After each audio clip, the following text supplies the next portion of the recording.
Welcome back to Theo MMA. We start our prelim predictions in the light heavyweight division. We've got Jimmy Crute taking on Alonzo Menafield. These two fought back at UFC 284. They fought to a draw that Alonzo Menafield should have won because he did get a point taken away, but it was a clean 29-28 Menafield before the point. So they fought to a draw, and now they're fighting again.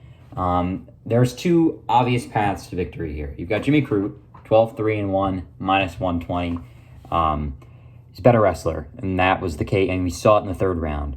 Crute got the fight to the ground. He got Menafield on his back, and he won that third round pretty soundly. But the problem with him is he's got decreasing durability. He was dropped hard in the first round from Menafield. He's got good kicks, but he's not a great boxer. He should not really be standing with Menafield. He does not have great defense, and he really does need to use that wrestling to win this fight. For Menafield, it's the total opposite game plan. He's the much better striker. He's coming off a kind of win in a sense, just a moral loss, but really, I mean, he was the better fighter that night.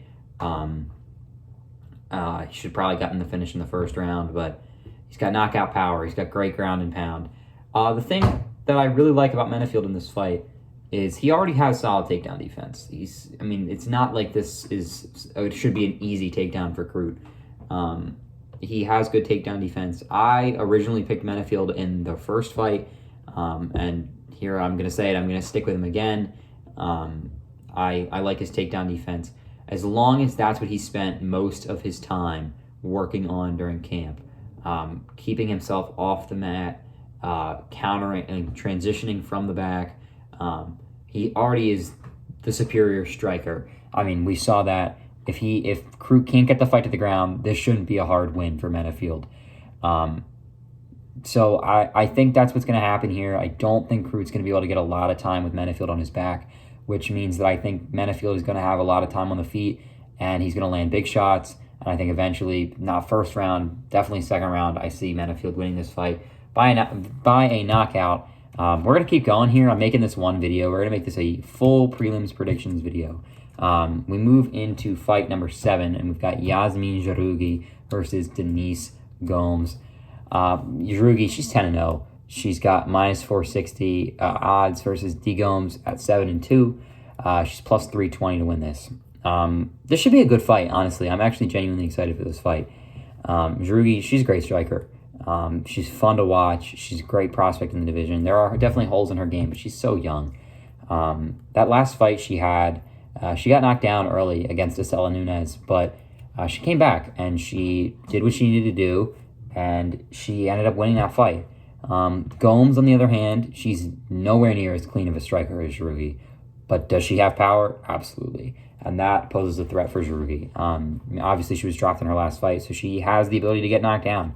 But Gomes is also a takedown threat. She could, if she feels like she's getting beat up on the feet, she's going to go for that takedown.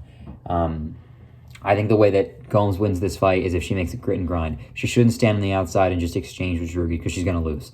But if she can make this a grit and ground fight, this could be closer. But I do favor Jarougi as the odds have it. I don't think Gomes is going to get a lot of, because she's not like a primary takedown fighter. She's just someone that if it comes down to it, she'll use it. And if she's getting beat up that badly, I don't think she's just going to be able to capitalize it. So I think the more sound striker in Jarougi is going to win this fight, as long as she keeps that defense up and doesn't just leave her head out there and get cracked. I think this should be a Yasmin Jarougi decision win. Moving to the lightweight division, in a fight that was supposed to be an absolute banger, Jack Della Maddalena versus Sean Brady. Unfortunately, Sean Brady is out due to a pretty bad injury, so we have Jack Della Maddalena versus Josiah Harrell. Jack Della Maddalena is 14-2, minus 1,100, versus Josiah Harrell, who is 7-0 at plus 600. This is another one I kind of think a lot like the Edgar Shair Setsuro Taira fight. Am I picking Jack Della Maddalena? Yes. But Josiah Harrell could make this a fun fight, and another guy that I think they should keep around, because Josiah Harrell is a genuine good prospect, and there is no chance Josiah Harrell wins this fight. Maddalena, we know a lot about him already. He's got great boxing combos. He's undefeated in the UFC. He lost his first 2 fights, and now he's 14-0. He might as well be an undefeated fighter. But he was preparing to fight Sean Brady, who poses a much bigger threat to him than Josiah Harrell. But Josiah Harrell is undefeated, and he's undefeated for a reason. He's a great wrestler. He's strong. He's got great shoots. He's got good kicks, and he's powerful in the feet. I don't think he should try and strike with Madalena by any means. I don't think this should be he's going to stand in the pocket and throw. But if he wants to throw a big combo and then get Madalena backing up and then go for a takedown, that could be a real threat to Madalena in this fight. I wouldn't be shocked if we see Madalena end up on his back once in this fight. And if that's the case, there could be some serious issues here for Jack Della Maddalena. But I do think in the end, Jack Della Maddalena, he's just the superior fighter against... He's got experience against better fighters than Josiah Harrell has. So yeah, I'm going to take Jack Della Maddalena to win this fight. I think he's going to eventually finish him. I think this could go into the third round, though. So I'm going to go Jack Della Maddalena by a third round stoppage. In our featured prelim, definitely a fight of the night candidate right here. This is an absolute banger of a fight. In the welterweight division, you've got Robbie Lawler, the legend, getting inducted his fight with Roy McDonald into the Hall of Fame on Saturday night against Nico Price. Robbie Lawler, 29-16, former UFC champion, plus 220 odds. He's on the downhill in his career. Taking on Nico Price. He's 15-6. He's minus 295 favorite. This is one of those fights that I'm really excited to see, but I don't want to happen what I'm about to say. But Lawler, one of the greatest fighters of all time, one of the most entertaining fighters of all time. He's still exciting, even into his 40s now.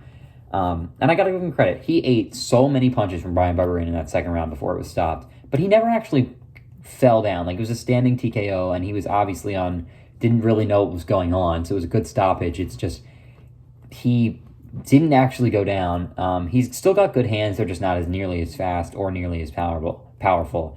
But like I said, I still think he's got some durability in there. I don't think he's just like a gust of wind knocks him out. Nico Price is another exciting fighter.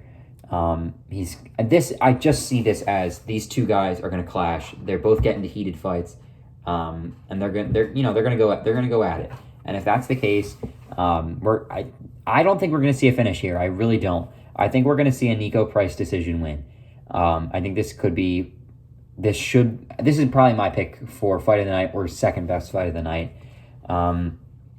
My only worry for Nico Price is his gas tank. We saw him fight Phil Rowe, and he fought Phil Rowe hard for 13 minutes and then just completely fell off the face of the earth and lost the fight.